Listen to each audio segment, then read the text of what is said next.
नमस्कार दोस्तों।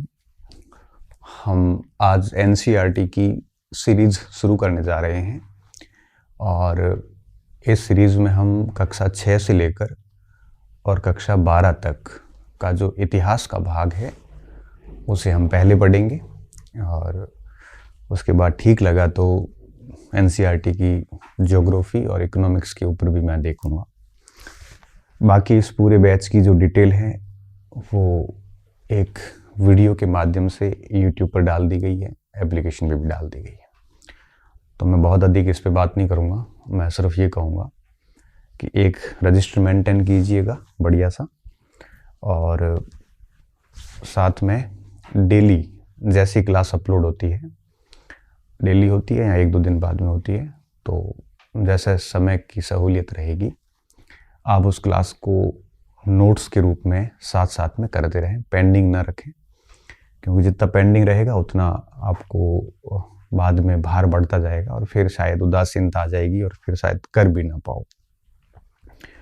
तो साथ में नोट्स बनाते रहें और ये क्लासेस आपको कई सारी परीक्षाओं में काम देने वाली है, यूपीएससी, आरपीएससी की, आरएमएसबी की, टीचिंग वैकेंसीज की, सब जगह काम आने वाली है। ठीक है, तो मैं उस हिसाब से पढ़ाऊँगा, कोई मैराथन वगैरह कुछ नहीं रहेगा और बहुत डिटेल से बात करेंगे हम, लाइन टू लाइन एनसीईआरटी पे चलने वाले।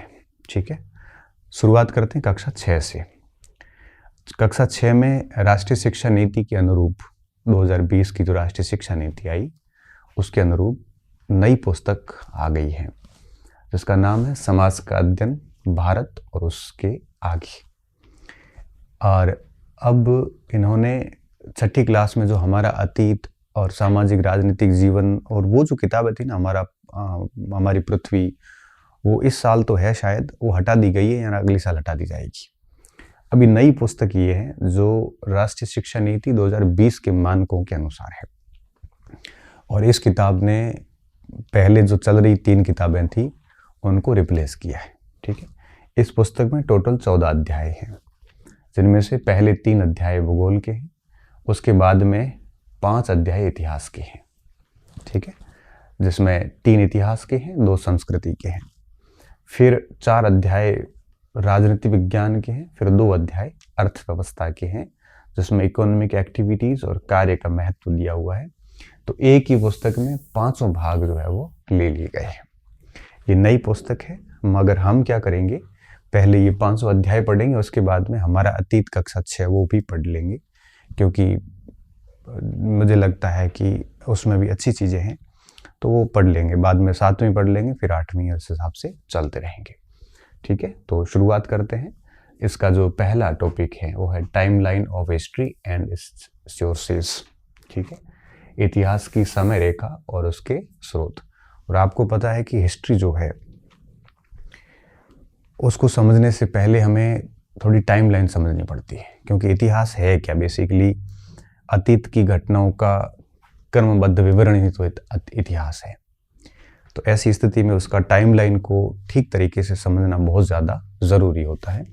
तो पाठ यही है, हिस्ट्री के अंदर 2 चीज़ें बड़ी महत्वपूर्ण होती है, एक टाइमलाइन और एक इसके स्रोत। इतिहास, दर्शन शास्त्र और साहित्य, इन तीनों में बड़ा मौलिक सा एक फर्क आता है। दर्शन शास्त्र और साहित्य में कुछ भी लिखने के लिए सोर्स की आवश्यकता नहीं है, साक्ष्य की आवश्यकता नहीं है, एविडेंस नहीं चाहिए आपको। मगर हिस्ट्री में आपको कोई भी बात ऐड करनी है, इतिहास में कोई भी तथ्य लिखना है, इतिहास में लिखा गया हर तथ्य अपने साथ एविडेंस रखता है। बिना एविडेंस के, बिना साक्ष्यों के, बिना स्रोतों के इतिहास में एक भी बात दर्ज नहीं की जा सकती। अगर हम कहते हैं कि भारत के अंदर यूं कहिए कि कोई भी पॉइंट के मंदिर व्यवस्था गुप्त काल में शुरू हुई, तो उसके पीछे साक्ष्य है। हम कहें कि हल्दी घाटी का युद्ध 1576 में हुआ, तो उसके पीछे साक्ष्य है, स्रोत है। इन स्रोतों के बिना इतिहास को नहीं लिखा जा सकता। स्रोतों के बिना इतिहास इतिहास नहीं रहता, फिर वो साहित्य हो जाता है। इसलिए ये 2 चीज़ें बड़ी महत्वपूर्ण हैं और ये पाठ पूरा जो है वो इसी पर आधारित है। इस अध्याय के अंदर हम 5 हेडिंग समझेंगे। पहली हेडिंग रहेगी हम अतीत का अध्ययन किस प्रकार करते हैं, किस टाइप से हम अतीत को पढ़ते हैं, हम हमारी हिस्ट्री को कैसे पढ़ते हैं। दूसरा, इतिहास में समय की गणना किस प्रकार की जाती है, टाइम को कैसे कैलकुलेट करते हैं हम इसमें हम ग्रिगोरियन कैलेंडर समझेंगे, साथ में मैं थोड़ा आपको जूलियन कैलेंडर भी समझा दूंगा, साथ में common era, before common era, ये सब क्या है ये हम पढ़ेंगे इसमें। इतिहास के स्रोत क्या क्या है, इसमें हम देखेंगे पुरातात्विक स्रोत कौन से हैं, साहित्यिक स्रोत कौन से हैं, सभी प्रकार के आपके स्रोत देखेंगे। उसके बाद में आता है कि ह्यूमन हिस्ट्री का स्टार्टिंग कैसे हुई, मानव इतिहास का आरंभ कैसे हुआ। आपको पता है कि अर्थ की जो हिस्ट्री है, पृथ्वी का जो इतिहास है, बहुत लंबा इतिहास है, जबकि मनुष्य का इतिहास पृथ्वी के इतिहास का एक छोटा सा हिस्सा है। वो कैसे शुरू हुआ, किस तरह से आपके ऑस्ट्रोपिथेकस से लेकर निएंडरथल से लेकर और होमोसेपियंस तक बात आई। फिर पहली उपज मतलब मनुष्य ने खेती करना कब शुरू किया, कैसे शुरू किया, ये आया इसमें। तो ये पूरे इस अध्याय में हम इन 4 बिंदुओं पे बात करेंगे, 5 बिंदुओं पे बात करेंगे। यह इस अध्याय का मुख्य पृष्ठ है। इसमें आप 3 चीजें देख रहे होंगे जो बड़ी महत्वपूर्ण है। E.H. कार का स्टेटमेंट लिखा है सबसे पहले, जिसमें लिखा है कि इतिहास अतीत व वर्तमान के मध्य एक अनवरत संवाद है। E.H. कार का ये स्टेटमेंट कई परीक्षाओं में पूछा जाता है कि किसने इतिहास को अतीत और वर्तमान के मध्य के अनवरत संवाद के रूप में परिभाषित किया है। मतलब ये होता है इसका कि अतीत और वर्तमान के बीच कंटिन्यूसली जो व्याख्याएं की जाती हैं वही इतिहास है। ये संवाद है आज के समाज व कल के समाज के मध्य। हम अतीत के आलोक में ही वर्तमान समाज को पूर्ण समझ सकते हैं। कार कहते हैं कि अगर आपको हिस्ट्री समझनी है तो जिस साल की हम इतिहास पढ़ रहे हैं, आप अपने आप को उस साल की नज़रों से देखिए, आप अपने आप को वहाँ पाइए, उसके बाद ही आपको प्रॉपर इतिहास समझ में आएगा। E.H. कार के स्टेटमेंट से बात शुरू की गई है। फिर नीचे नेशनल म्यूजियम जो है, राष्ट्रीय संग्रहालय दिल्ली, इसका फोटो है, क्योंकि इतिहास के स्रोत ऐसे ही म्यूजियम्स और आर्काइव में होते हैं। ये राष्ट्रीय संग्रहालय है नई दिल्ली का। और आजकल एनसीईआरटी के ऐसे हूबहू प्रश्न आते हैं, कथन आ गया, ये किसका कथन है। आप अपने नोट्स की शुरुआत इस टॉपिक की इसी कथन से करना, ठीक है। आप जो नोट्स लिखोगे तो उसमें पाठ का नाम लिखने के बाद में पहला कथन यही लिखना, E.H. कार का, जिसमें अतीत व वर्तमान के मध्य का अनवरत संवाद ही इतिहास है। पूरी लाइन लिख लेना, क्योंकि कई बार परीक्षाओं में लाइन टू लाइन आती है एनसीईआरटी की।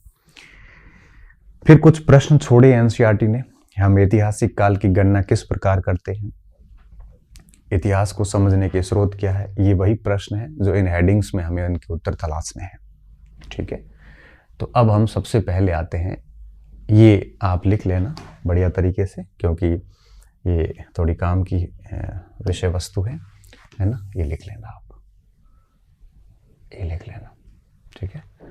E.H. कार का ये स्टेटमेंट बड़ा महत्वपूर्ण स्टेटमेंट है, जिसमें उन्होंने कहा था कि इतिहास जो है वो अतीत और वर्तमान के मध्य चलने वाला अनवरत संवाद है। अब हम इसकी पहली हेडिंग पे आते हैं। सबसे पहले था कि हम अतीत का अध्ययन किस प्रकार करते हैं, ठीक है। मैंने आपको पहले भी बताया, फिर वापस कह रहा हूं कि पृथ्वी का जो इतिहास है वो बड़ा लंबा चौड़ा इतिहास है। करोड़ों करोड़ों वर्ष, अरबों वर्ष पहले का इतिहास है। उनमें से ह्यूमन हिस्ट्री बहुत छोटा सा भाग है उसका। जैसे मैं अगर इस चित्र के सहारे आपको समझाऊं तो इसमें ये लिखा है कि जो पृथ्वी है ये लगभग 5 अरब वर्ष पहले बन गई थी, और यहां तक का जो भाग है पृथ्वी का, ये पूरा इतिहास, इसमें मनुष्य था ही नहीं। सबसे पहले एक कोशिकीय जीव उत्पन्न हुए, उसके बाद में ऑक्सीजन आई, उसके बाद में जीवाणु उत्पन्न हुए, फिर आपके स्पंज व कवक उत्पन्न हुए।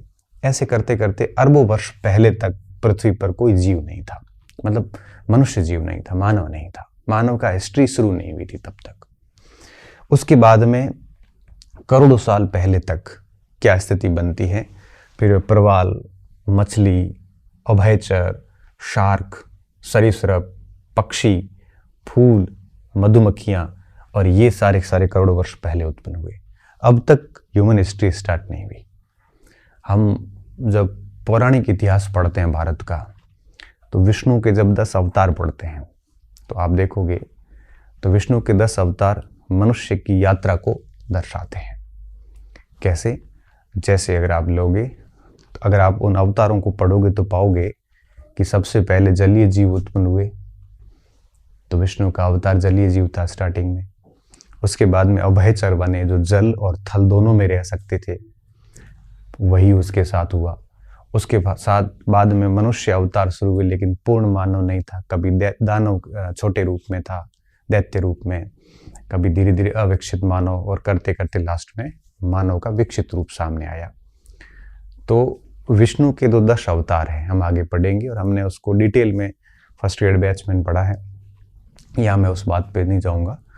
तो विष्णु के 10 अवतार ओरिजिन ऑफ ह्यूमन हिस्ट्री को दर्शाते हैं, मनुष्य की विकास के इतिहास को दर्शाते हैं। तो अगर आप देखोगे हम अतीत का अध्ययन किस प्रकार करते हैं, तो अगर इस पूरे पॉइंट में देखोगे तो इतना सा इतिहास है मनुष्य का। ये जो ग्रीन पट्टी वर्षों पूर्व की, ये मनुष्य का इतिहास है। इससे पहले के पृथ्वी के पूरे इतिहास में मनुष्य कहीं स्टैंड नहीं करता, कहीं पर भी स्टैंड नहीं करता। अगर आप देखोगे इसमें तो आप पाओगे कि ये जो है वो आधुनिक मानव है, जो 3 लाख वर्ष पहले पृथ्वी पे आया। तो ह्यूमन हिस्ट्री होमो सेपियंस से शुरू मानते हैं हम उसको। होमो सेपियंस मतलब आज का जो मानव है होमो सेपियंस है। तो होमो सेपियंस से शुरू मानते हैं, मतलब 3 लाख वर्ष पहले, और लिखने का काम हमने 6500 वर्ष पहले ही किया है। इसलिए हम कहते हैं कि मनुष्य का जो इतिहास है ये पृथ्वी के इतिहास का एक अंश मात्र है।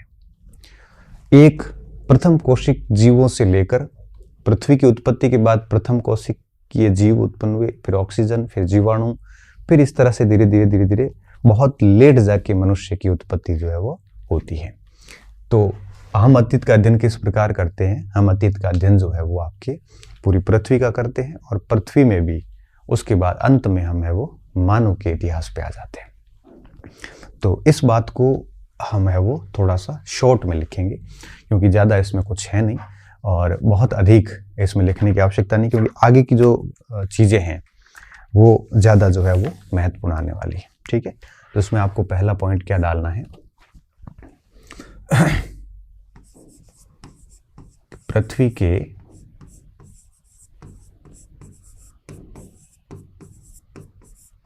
इतिहास का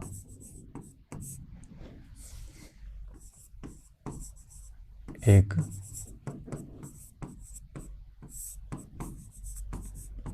छोटा हिस्सा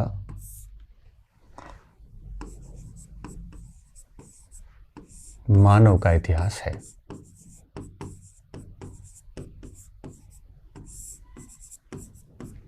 छोटा हिस्सा मानव का इतिहास है। ठीक है, देखिए चीज़ों को समझते जाना बड़ा इंटरेस्टिंग है, और अगर हर दिन इसको थोड़ा थोड़ा आप अभ्यास करेंगे तो इतिहास में कभी आपको दिक्कत है वो नहीं आएगी। ठीक है, क्या लिखा है? पृथ्वी के इतिहास का एक छोटा हिस्सा मानव का इतिहास है। ठीक है, जहां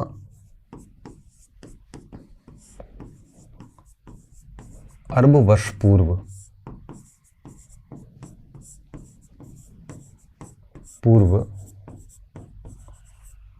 पृथ्वी का इतिहास आरंभ हुआ,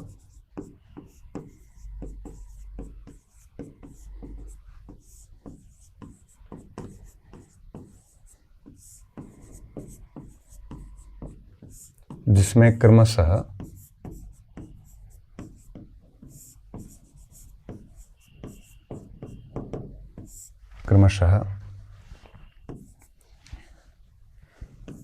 एक कोशिकीय जीव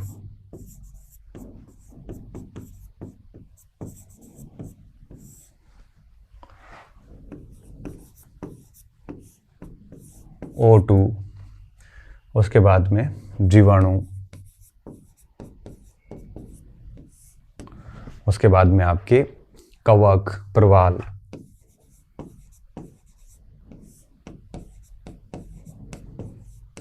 प्रवाल, ठीक है। उसके बाद में आपके मछली, शार्क, सरीसृप, है ना, मछली,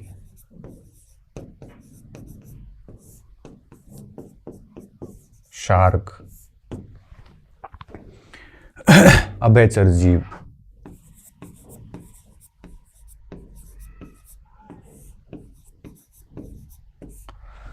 तथा फूल, मधुमक्खियां उत्पन्न हुई।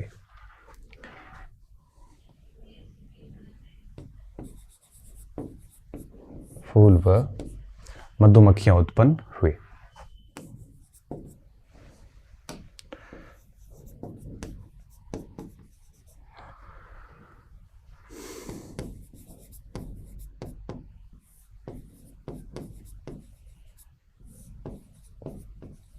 ये प्रश्न कैसे आ सकता है? ये प्रश्न आता है आपके इस परिप्रेक्ष्य में कि पृथ्वी के जीवों की उत्पत्ति को निम्नलिखित में से क्रमवार व्यवस्थित कीजिए। तो उसमें ऐसे क्रम पूछा जा सकता है कि सबसे पहले क्या उत्पन्न हुआ और बाद में क्या हुआ। ठीक है, अभी हम विषय में जो है वो आपके प्रवेश करने जा रहे हैं, तो आप इसको समझते जाइए, आपको बड़ा इंटरेस्टिंग लगेगा। तो पृथ्वी के इतिहास का एक छोटा सा हिस्सा ये मनुष्य का इतिहास है। इससे पहले पूरा का पूरा इतिहास जो है वो आपके बाकी जीव जंतुओं का इतिहास रहा है। तो हमने देखा कि किस तरह से पृथ्वी के इतिहास का एक छोटा हिस्सा मानव इतिहास है, जहाँ अरबों वर्ष पूर्व पृथ्वी का इतिहास आरंभ हुआ, जिसमें एक कोशिका, जीव, ओटू, जीवाणु, कवक, प्रवाल, मछली, सारग, अभ्यचर जीव, फूल और मधुमक्खियां उत्पन्न हुई। वहीं आपके आप देख सकते हो कि तकरीबन 3 लाख वर्ष पहले पृथ्वी पर मानव का इतिहास आरंभ हुआ। ठीक है, वहीं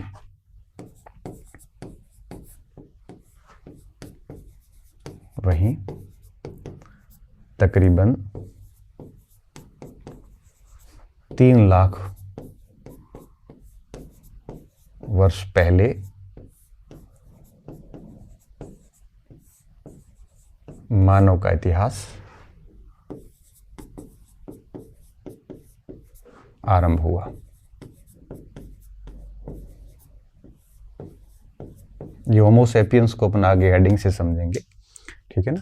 तो 3 लाख वर्ष पहले ह्यूमन हिस्ट्री स्टार्ट होती है, और हालांकि उससे पहले भी आपके यूँ कहिए कि आदि मानव था, अग्नि थी, मगर उसका इतिहास हमारे पास में इतना है नहीं। ठीक है, होमो सेपियंस के रूप में।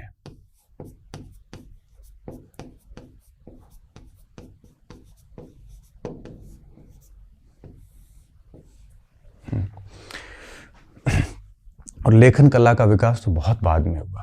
हालांकि साल कभी नहीं पूछते कि किस साल कब इतिहास उत्पन्न हुआ वगैरह, ऐसा कभी प्रश्न नहीं आता। मगर आपको ध्यान रखना है कि मनुष्य की हिस्ट्री में सबसे छोटी हिस्ट्री किसी की है तो वह मनुष्य की, पृथ्वी के इतिहास में सबसे छोटा इतिहास किसका है? मनुष्य का। इसको लिख लीजिए, आगे बढ़ते हैं। अब बात ये आती कि इनका अध्ययन करता कौन है, क्योंकि लेखन कला तो 6500 साल पहले विकसित हुई है, जैसा कि इसमें लिखा हुआ है। लेखन कला का विकास 6500 साल पहले हुआ है।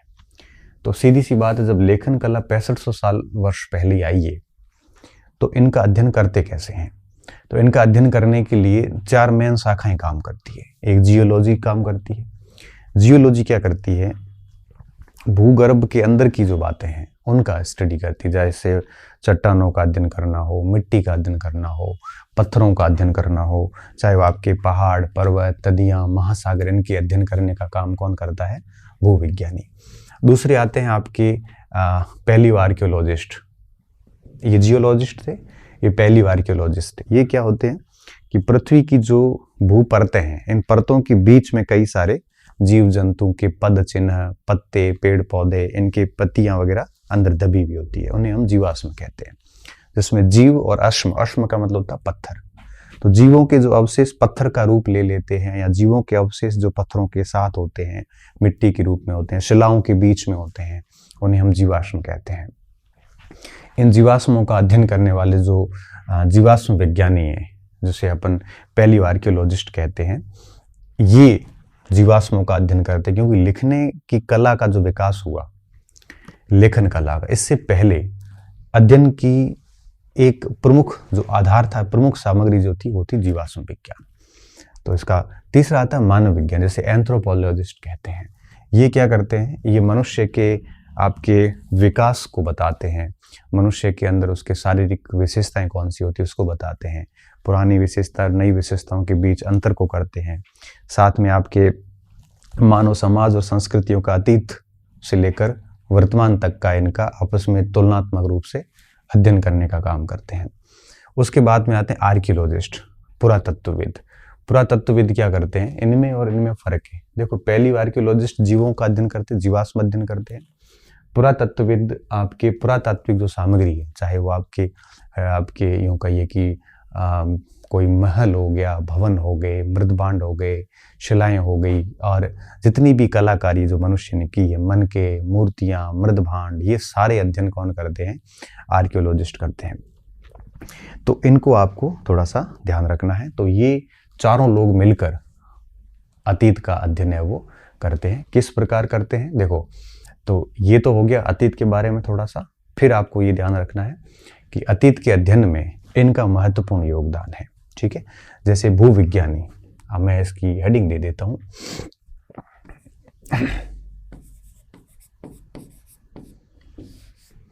मानव ने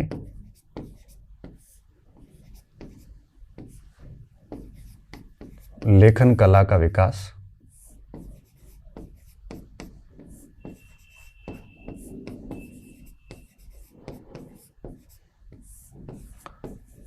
पैंसठ 150 वर्ष पूर्व किया।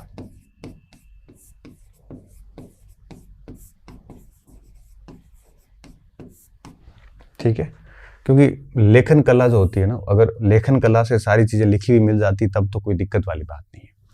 समस्या ये आती है कि हर कुछ लिखा हुआ है नहीं, 6500 साल पहले तक का तो कुछ लिखा हुआ नहीं है, तो हमें अन्य स्रोतों पर भी निर्भर रहना पड़ता है। इस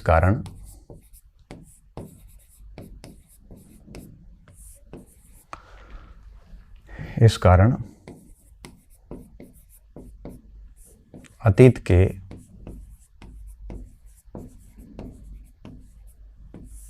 अध्ययन हेतु हमें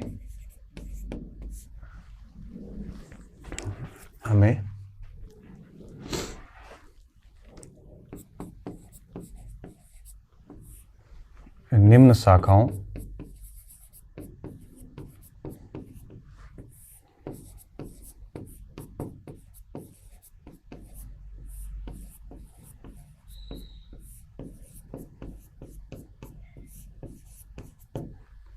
ठीक है, कई सारी शाखाओं पर निर्भर रहना पड़ता है, जिसमें आपके एक आ जाता है भूविज्ञानी। अब भूविज्ञानी ह्यूमन हिस्ट्री को नहीं बताते, मगर पृथ्वी के इतिहास का अध्ययन करते हैं, जिसमें पृथ्वी की जो भी स्थलाकृतियां हैं, मिट्टी का अध्ययन हो, चाहे चट्टानों का अध्ययन हो, चाहे आपकी नदियां, महासागर, महाद्वीपों का अध्ययन, ये सारा का सारा आपके पृथ्वी के हिस्सों का, पृथ्वी के भौतिक स्वरूपों का अध्ययन करते हैं। पृथ्वी के भौतिक स्वरूपों का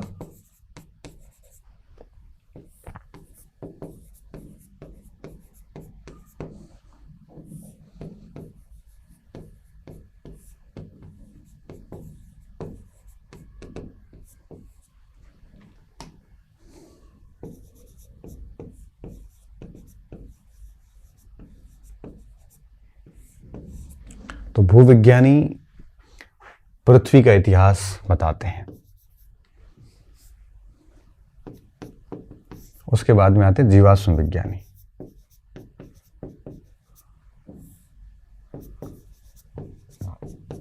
जीवाश्म विज्ञानी मतलब पैलियो आर्कियोलॉजिस्ट, ये जीवाश्मों का अध्ययन करते हैं, जिसमें जीव जंतुओं के, पेड़ पौधों के अवशेषों का अध्ययन जो है उसमें किया जाता है। ठीक है, तो पशुओं और मानव अवशेषों का अध्ययन करते हैं।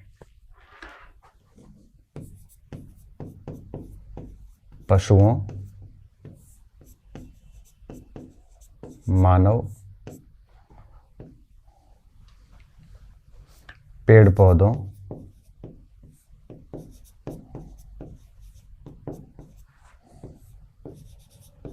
के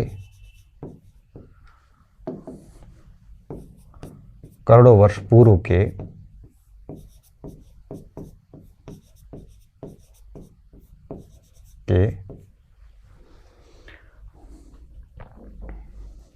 अवशेषों का अध्ययन।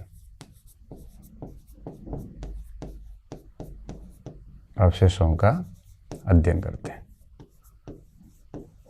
फिर इसमें कार्बन डेटिंग पद्धति, पोलिनियम डेटिंग पद्धति, यूरेनियम डेटिंग पद्धति, ऐसी कई सारी डेटिंग पद्धतियां लगाते हैं और उसमें उन जीवों के अवशेष की आयु ज्ञात करते हैं, जिसके बेस पे कहते हैं कि ये करोड़ों वर्ष पुराना है। फिर इसमें विज्ञान की स्टडी साथ में जुड़ जाती है, क्योंकि बिना विज्ञान के इनके जीवों के आपके जो कार्बन है वगैरह है उनके अध्ययन कंप्लीट है वो नहीं हो पाता। ठीक है, तो भूविज्ञानी, जीवाश्म विज्ञानी। तीसरा है आपके मानव विज्ञानी, एंथ्रोपोलॉजी। आइए इसमें विषय होता है एक मानव विज्ञान, एंथ्रोपोलॉजी। ठीक है, ये क्या करते हैं, ये अतीत के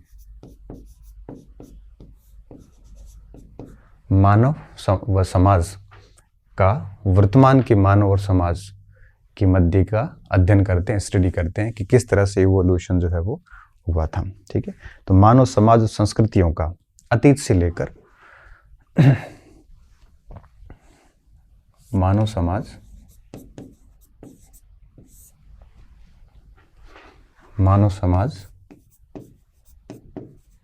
व संस्कृतियों का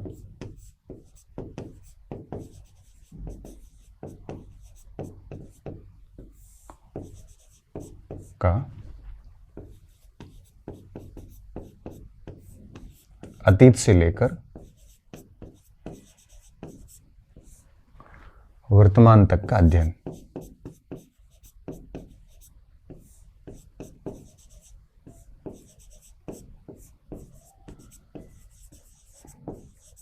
इसमें छठी क्लास में बड़ी शानदार किताबें हैं। चौथा टॉपिक पढ़ रहे हैं, पांचवा टॉपिक भारत का नाम कैसे पड़ा। इतना प्यारा समझाया है टॉपिक आगे इसको। मैं सुबह पढ़ रहा था आज उसको। चीनी स्रोतों में, भारतीय स्रोतों में, फारसी स्रोतों में, अरबी स्रोतों में, यूनानी स्रोतों में भारत का नाम भारत कैसे पड़ा, किसने क्या कहा। एक शानदार टॉपिक जिससे सीधे प्रश्न नेट में देखने को मिलते हैं।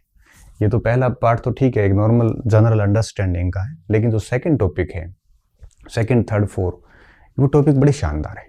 और ये 5 टॉपिक पढ़ने के बाद इतिहास का बेसिक ज्ञान वाकई में हो जाता है।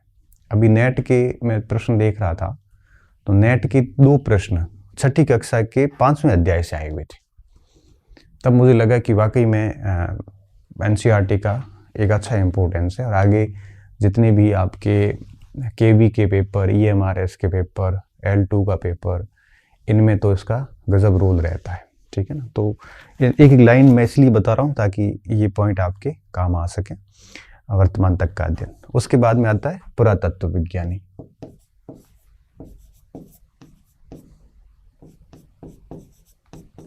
विद कह सकते हो आप उसको। ये पुरातात्विक स्रोतों का अध्ययन करता है।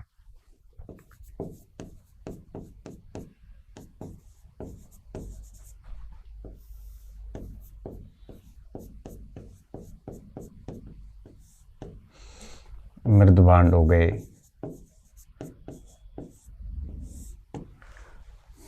मणके हो गए, मोहरे, भवन इत्यादि का अध्ययन।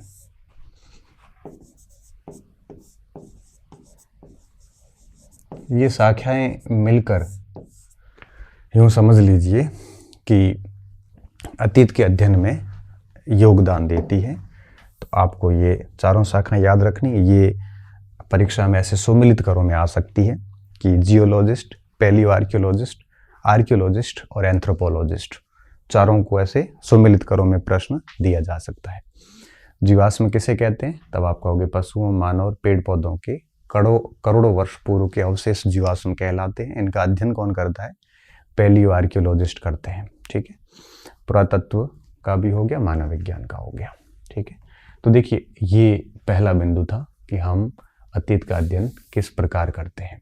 ठीक है, तो इसमें कोई ज़्यादा कोई ऐसा इम्पोर्टेंट बातें थी नहीं, मगर हाँ, अगर इसको पढ़ लेते हैं तो थोड़ा सा आपको बेसिक नॉलेज हो जाता है। मत भूलना, ये 6ठी कक्षा की किताब है। 12वीं तक आते आते ये सारी चीज़ें आपको और बढ़िया लगने लगेगी, क्योंकि इनका इम्पोर्टेंस आगे हर टॉपिक में आपको समझ में आता जाएगा। अब हम आते हैं दूसरी हेडिंग पे, इतिहास में समय की गणना किस प्रकार से की जाती है। ठीक है, देखिए हिस्ट्री में टाइम कैलकुलेशन होता कैसे है। हिस्ट्री में संवत तय किए गए हैं, और आपको पता है कि सारा कुछ जो पहले था वो आपके यूं कहिए कि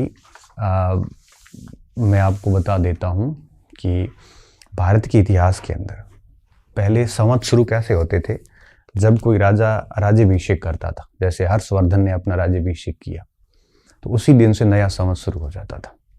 गुप्त काल में जैसे चंद्रगुप्त ने या श्रीगुप्त ने किया, तो वहीं से उसका नया संवत मान लिया जाता था। तो पहले क्या होता था कि भारतीय परिप्रेक्ष्य में मैं देखता हूँ, तो जैसे ही कोई बड़ा राजा एक नए युग का आरंभ होता था, वहीं से नया संवत मान लिया जाता था, और हर देश में ये अलग अलग चलता था।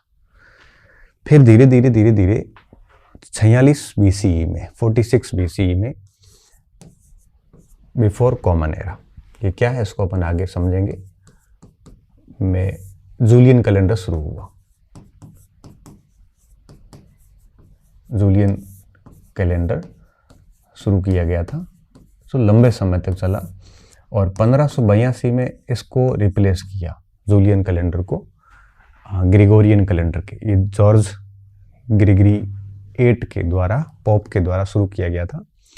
इसको ओल्ड सिस्टम कहते हैं और ग्रेगोरियन कैलेंडर को न्यू सिस्टम कहते हैं।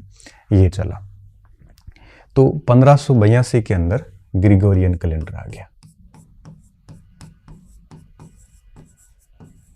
ग्रेगोरियन कैलेंडर, इसको न्यू सिस्टम कहते हैं, इसको ओल्ड सिस्टम कहते हैं। ठीक है, अब आप इसको समझना थोड़ा सा।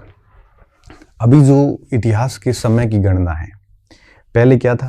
पहले 2 चीजें आती थी, मैं लिखूंगा बाद में, पहले समझाता हूँ। AD और BC, ये एक स्केल था। जैसे 2000 AD, सॉरी पहले इधर BC इधर AD। ठीक है, पहले ऐसे सिस्टम था, 2000 फिर 1500 फिर 1000, ऐसे करते करते और 1 तक बात आती थी, है ना, उल्टे साल चलते थे। इसका होता था बिफोर क्रिस्ट, ईसा से पहले, और ये थे आपके 1 से लेकर, जैसे अभी 2025 चल रहा है तो 2025 तक। इसे कहते थे एनो डोमिनी, ईसा के बाद। इसको ईसवी लिखते थे, इसको ईसा पूर्व लिखते थे। फिर विरोध हुआ थोड़ा सा, विरोध इस बात का कि भाई जैसे पारसी है, तो उन्होंने कहा कि हम ईसा से पहले ईसा के बाद क्यों माने। इस्लाम है तो वो कहे कि भाई हम ईसा से पहले ईसा के बाद क्यों माने, क्योंकि ईसा का संबंध तो ईसाई धर्म से है। हिंदू क्यों माने, मुसलमान क्यों माने, बौद्ध क्यों माने, हर धर्म का अपना अलग से चरित्र है, तो वो सब ईसा को क्यों माने। तब इस नामकरण में थोड़ा सा चेंज किया गया। BC को बिफोर कॉमन एरा नाम दिया। क्या? Before common era. और AD का नाम दिया कॉमन एरा। तो AD को कहा जाता है CE और BC को कहा जाता है BCE। तो अब आप है वो कहीं पर भी नया नाम देखते हो तो BCE और CE देखेंगे। CE पूर्व में AD कहलाता था और BCE पूर्व में BC कहलाता था। ठीक है, अगर अपन इसको हिंदी में देखें तो हिंदी में क्या आता है? BC का मतलब होता है सामान्य संवत से पूर्व, सामान्य संवत से पूर्व, और CE को कहते हैं सामान्य संवत। ठीक है, ये अभी लिया गया है। ठीक है, हम कह रहे थे ना कि 3 लाख वर्ष पूर्व से इतिहास का मोटा मोटा आरंभ शुरू हुआ। तो देखिए कैसे, अब आप इसको यूं समझ लेना कि ये है ईसा का जन्म। ठीक है, इससे पहले का जो काल है ये सामान्य संवत से पूर्व है। आप शॉर्ट में देखोगे सामान्य संवत से पूर्व, इसके बाद है सामान्य संवत। मतलब ये पूरा का पूरा BCE है और ये पूरा का पूरा CE है। ठीक है, तो 3 लाख BCE से इतिहास आरंभ, ह्यूमन हिस्ट्री आरंभ मानी जाती है। फिर 40,000 BCE में पहली बार चित्रकारी के साक्ष्य हमें प्राप्त हुए। फिर हिमयुग आता है। हिमयुग क्या होता है? पूरी पृथ्वी पर बर्फ की चादर फैल जाती है। पृथ्वी पर 5 हिमयुग देखने को मिले। ठीक है, जैसे हार्नोनियन का, क्रायोजेनिक का, अल्पिनियन का, और आपके एक प्लीनियन काल का, प्लीनियन नहीं था, पेलियोजोइक काल का, फिर आपके क्वाटरनी काल का। तो 5 बार ऐसा माना जाता है कि पूरी पृथ्वी पर बर्फ जम गई थी। और बर्फ जमने के बाद न तो खेती होती है और कुछ भी नहीं होता। फिर हिमयुग चला। ठीक है, अंतिम युग था ये। फिर हिमयुग का अंत माना जाता है 12,000 BCE को हिमयुग का अंत हुआ। उसके बाद में लोगों ने खेती करनी शुरू करी और 8,000 BCE से पहली बार स्थायी निवास और कृषि का हमें प्रमाण प्राप्त होता है। उसके बाद तांबे का पहली बार प्रयोग 4,000 ईसा पूर्व में देखने को मिलता है। 6,000 BCE में हमें भारतीय उपमहाद्वीप में मिट्टी के बर्तन बनाने की तकनीक प्राप्त होती है। 4,000 के आसपास ही मेसोपोटामिया में संसार का पहला नगर हमें प्राप्त होता है। फिर 2,000 BCE में सिंधु सरस्वती सभ्यता हमें देखने को मिलती है। फिर बुद्ध का जन्म वगैरह ये सब घटनाक्रम, और अब 2000 CE चल रहा है और इसी कालखंड में हम मौजूद है और ये कालखंड कंटिन्यू आगे बढ़ता जा रहा है। तो इतिहास में समय की जो गणना है वो बेसिकली आपकी संवतों के आधार पर की जाती है। ये संवत लोकल संवत भी है, जैसे अगर हर धर्म के जो मांगलिक कार्य होते हैं, मांगलिक कार्य मतलब उत्सव वाले मंगलपूर्ण कार्य, उनकी गणना के लिए हम लोग क्या करते हैं, स्थानीय पंचांग का यूज करते हैं। हिंदू धर्म के पंचांग, ईसाइयों के पंचांग, मुसलमानों के पंचांग, सबके अपने अपने पंचांग हैं। और बाकी वाइड लेवल पर अगर हम बात करें तो फिर हम कैलेंडर का, संवत का उपयोग करते हैं, जिसमें वर्तमान में ग्रिगोरियन कैलेंडर चल रहा जो कि ये है यहाँ पे। इससे पहले आपकी जूलियन कैलेंडर चलता था, जैसे ओल्ड सिस्टम कहा गया, उसमें कुछ लीप ईयर में गड़बड़ी थी, वो थोड़ी सी ठीक की गई थी। तो इसमें आपको क्या करना, देखिए ये आपको बहुत बढ़िया से याद रखना है। ठीक है, और मैं इसको थोड़ा शब्दों में रूप दे देता हूँ ताकि आपको समझ में आ जाएगा। थोड़ी भाषा दे देते हैं। आप इस टेबल को बना लेना और लिख लेना, उसमें ये सारे पॉइंट डाल देना। ठीक है, मैं बता देता हूँ आपको कैसे डालने हैं। ये डाल देना और हिमयुग यहाँ पे ये डाल देना, अंतिम हिमयुग का। ठीक है, PPT में शेयर कर लूँगा। और ये ठीक है, एक क्रम से याद रखना क्योंकि कई बार इनका क्रम पूछते हैं।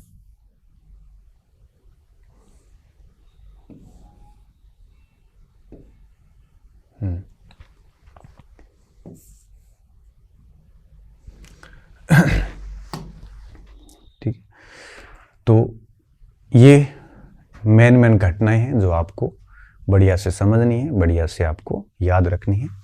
और इन बातों को मैं थोड़ा सा रूप, आप तो इसको लिख लेना।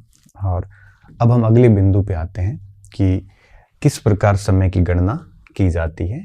तो अब आप इसको देखना।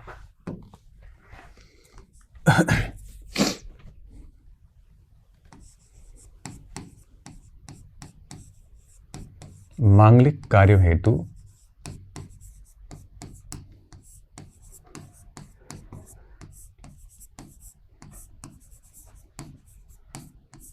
हर धर्म के अपने पंचांग का प्रयोग किया जाता है।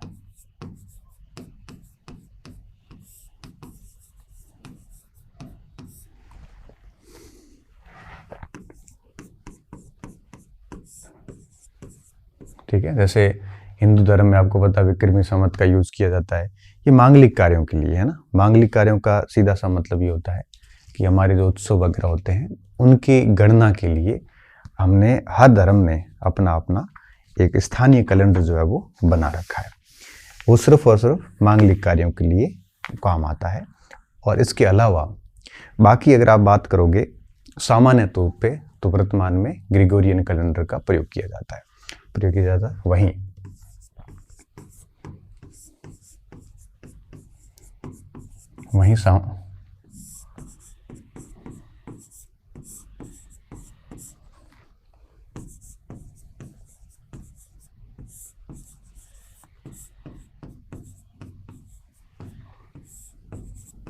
गणना हेतु ग्रिगोरियन कैलेंडर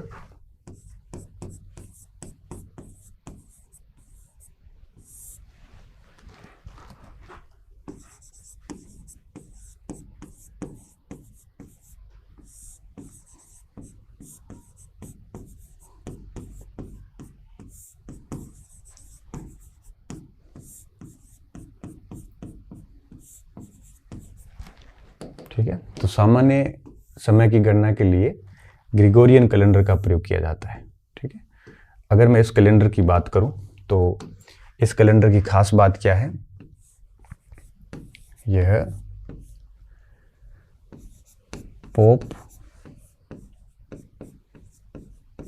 ग्रेगरी अष्टम द्वारा 1582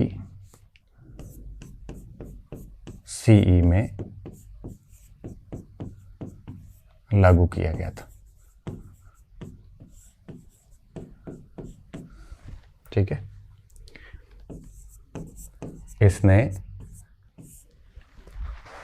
46 बिफोर कॉमन एरा से चल रहे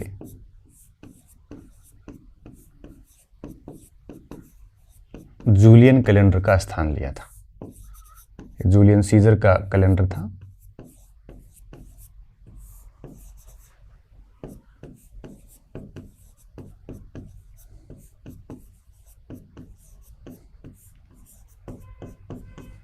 ठीक है, जूलियन कैलेंडर का स्थान पोप ग्रेगरी ने नया कैलेंडर जारी किया था जिसको ग्रिगोरियन कैलेंडर कहते हैं। और इस कारण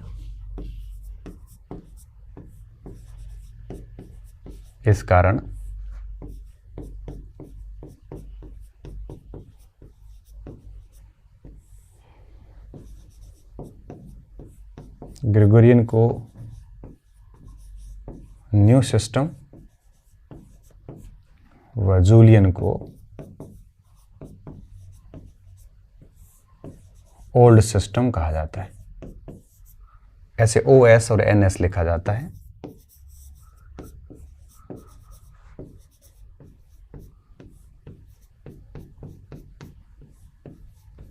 ठीक है, हालांकि इसमें बहुत अधिक अपन डिटेल में बात नहीं करेंगे, बेसिक जानकारी पे। मैंने आपको कहा था कि मैं NCERT के साथ में आपको बेहद सामान्य से अतिरिक्त फैक्ट दूंगा।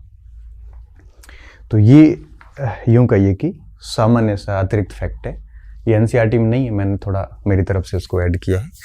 ठीक है, तो अब देखिए,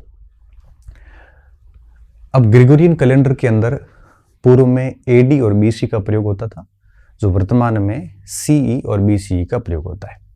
कैसे होता है ये मैं थोड़ा समझा देता हूँ, फिर ये हेडिंग पूरी हो जाएगी।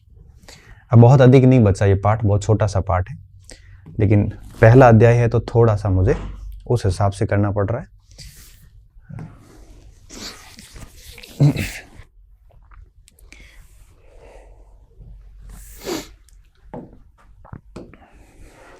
हेडिंग दे देता हूं कि ग्रिगोरियन कैलेंडर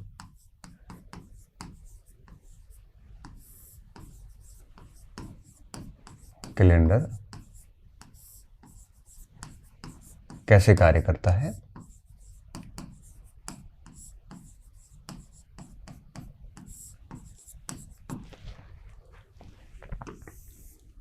ठीक है, अच्छा, इसमें आप अगर देखोगे तो इसके दो भाग किए गए हैं, ठीक है। एक बिफोर कॉमन एरा, जिसे पहले हम क्या कहते थे, बिफोर क्रिस्ट बोलते थे, ईसा से पहले बोलते थे, और हिंदी में इसको कहते हैं सामान्य संवत से पूर्व। हिंदी में क्या कहते हैं, सामान्य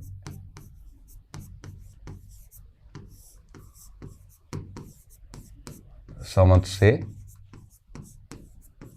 पूर्व, ये बोलते हैं। ये वर्तमान का कैलकुलेशन है। आप पुरानी किताबें देखोगे तो उसमें ईसा पूर्व मिलता है, नई किताबों में सामान्य संवत से पूर्व मिलेगा आपको। और दूसरा जो है वो है अब है सीई, जिसे पहले एडी कहते थे। क्या कहते थे, एडी कहते थे, और इसको कहा जाता है सामान्य संवत। हिंदी में क्या कहते हैं, सामान्य संवत। पिछली स्केल में ये था भी, आपने अगर नोट किया हो तो देखियो, ये देखो, ये लिखा सामान्य संवत से पूर्व, ये सामान्य संवत, ठीक है। तो इसका क्या है, नाम बेसिकली दिया गया है। पहले क्या ईसा के जन्म से शुरू किया गया था, क्योंकि ईसा का जन्म खुद क्लियर नहीं अभी तक। कोई मानता है 4 ईसा पूर्व, कोई मानता है 6 ईसा पूर्व, कोई मानता है 5 ईसा पूर्व। अभी तक उसके ऊपर कोई क्लैरिटी नहीं है, ठीक है। अब ये कैसे काम करता है, इसको आप यूं समझना, मैं थोड़ा सा इसको एक टेबल के जरिए समझाने की कोशिश करता हूं आपको, ठीक है। जैसे ये स्केल है, अब इस स्केल में क्या है, जैसे इधर हम ले लेते हैं BCE को, बीच में एक ऐसा इलाका आएगा जो बिल्कुल नील होगा, है ना। ये इस इलाके को अपन नील कर देते हैं, और ये BCE और इधर CE कर देते हैं। आप समझना, आपको अच्छा लगेगा इसमें, ठीक है। BCE CE। अब इधर से देखिए, आप इधर से साल शुरू करते हैं, जैसे 2000 BCE, 1000 BCE, 500 BCE, 100 BCE, और लास्ट में 1 BCE, ठीक है। ऐसे उल्टे चले साल। फिर एक 0 पॉइंट आया, 0 पॉइंट है नहीं वैसे ग्रेगोरियन में। फिर वापस 1 से शुरू हुआ, 1 CE, 100 CE, 500 CE, 1000 CE, और वर्तमान का मतलब 2025। और समय कैसे आगे बढ़ रहा है, देखिए आप, समय यूं बढ़ रहा है आगे। आप देखोगे तो पाओगे कि 2000, 1500, तो इस अवधि से पहले समय उल्टा चलता था। इस पॉइंट के बाद समय सीधा चलना शुरू हुआ, क्योंकि हमें पहले 0 पॉइंट पे लाना था। अब इसमें आपने एक बात नोटिस करी हो, 1 और के बाद सीधा 1 आया है, 0 नहीं आता इसमें। ग्रेगोरियन कैलेंडर में 0 वर्ष नहीं आता। इसकी कुछ विशेषताएं हम इधर साइड लिख लेते हैं कि इस कैलेंडर में 0 नहीं आता। कैलेंडर में 0 वर्ष नहीं होता, बल्कि 1 के बाद सीधा 1 आता है। 1 BCE के बाद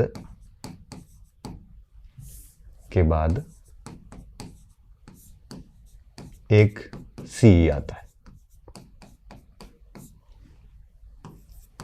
ठीक है। इस बात का आप ध्यान रखना कि कभी भी 1 BCE के बाद 0 नहीं आएगा। ग्रेगोरियन कैलेंडर में 0 साल होता ही नहीं है, है ना। 1 के बाद सीधा 1 आएगा। ये देखिए आप, ये इसके बाद सीधा 1 आएगा, ठीक है। हालांकि 1 के बाद 1 आने का मतलब ये हुआ कि 1 साल ही गैप है इसमें। तो 1 के बाद 1, 2 के बाद फिर 2 को 2, ठीक है। जैसे 100 है, 100 के बाद 100। अगर आपसे पूछे कि 1 BCE और 1 CE के बीच में कितने साल का अंतर है, 1 साल का अंतर है। कैसे, 1 BCE और 1 CE, इसके बीच में 1 साल का अंतर है, बीच में 0 नहीं है। तो इसको कैसे ज्ञात करते हैं, 1 + 1 - 1 कर दो। 2 BCE और 2 CE के बीच में कितना अंतर है, 2 + 2 - 1 कर दो। -1 क्यों? क्योंकि 0 साल बीच में है नहीं। 3 BC और 3 BC के बीच में कितना अंतर है? तो आप 3 + 3 - 1 कर दो, ठीक है। तो ये बढ़िया तरीका होता है ज्ञात करने का। जैसे यहाँ पे देखो, ये महात्मा बुद्ध का जन्म बताया इसमें 560 सामान्य संवत पूर्व। अगर आपसे कोई पूछे कि महात्मा बुद्ध का जन्म आज से कितने साल पहले हुआ था, तो 560 + 2025 - 1 कर दो, आपको इसका आंसर मिल जाएगा। इसी तरह से जैसे ये कोई घटना ले लो आप, इसमें से भी आप ऐसे कैसे कार्य कर सकते हैं। तो इसको ज्ञात करने का यही तरीका होता है, जैसे करके लिखो कि 2 BC व 2 CE के मध्य 3 वर्ष का गैप है। कितना अंतराल है? 3 वर्ष का अंतराल है। कैसे करोगे? 2 + 2 - 1, ठीक है। इस तरह से आप वर्तमान की कोई भी तिथि ज्ञात कर सकते हैं, कोई भी तिथि, ठीक। 564 से ज्ञात कर सकते हैं। तो ग्रेगोरियन कैलेंडर की एक विशेषता ये है कि 0 से पहले 0 है नहीं, 1 तक BC, फिर 1 के बाद CE शुरू हो जाएगा। BC उल्टे चलते थे और CE जो है वो सीधे चलते हैं, ठीक है। बिफोर कॉमन एरा और ये कॉमन एरा।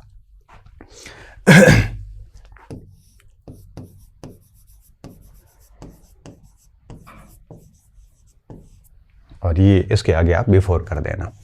तो इस तरह से एक विशेषता होगी। दूसरी विशेषता, इसमें लीप ईयर होते हैं, मतलब हर चौथे साल में 366 दिन होते हैं। क्योंकि आपको पता है कि दिन की साल की जो अवधि है वो 365 दिन होती है। 365.4 मानते हैं, मतलब 365 दिन होते हैं 3 साल। फिर सवा होते होते चौथे साल 1 दिन पूरा हो जाता है। तो इसमें लीप ईयर की अवधारणा है। जूलियन कैलेंडर में लीप ईयर की अवधारणा थी नहीं। इस वजह से क्या था कि वो कैलेंडर पूरा नहीं था। तो 1582 में ग्रेगोरियन कैलेंडर जो न्यू सिस्टम है उसको उसी जगह से एक प्रकार से चेंज करके ठीक किया गया था। तो इसमें लिख सकते हो कि इसमें हर चौथा वर्ष, अब इसको हम ज्ञात कैसे करते हैं? 4 का भाग देके ज्ञात करते हैं। हर चौथा वर्ष लीप वर्ष होता है,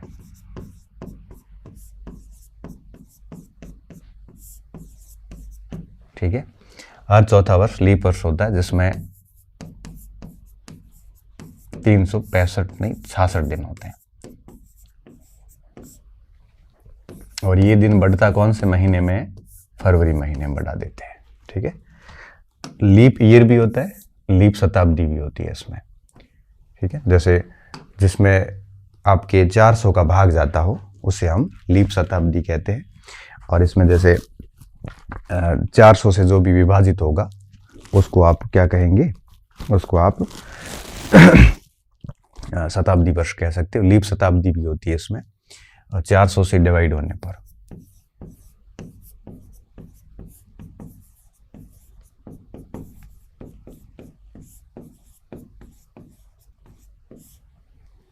क्योंकि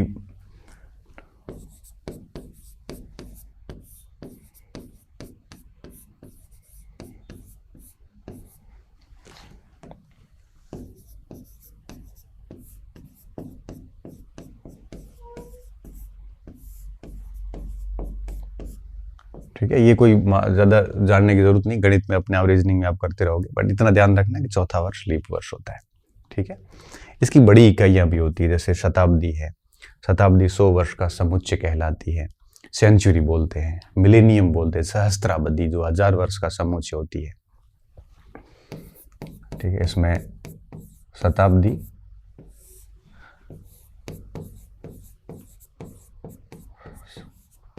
तथा सहस्त्राब्दी,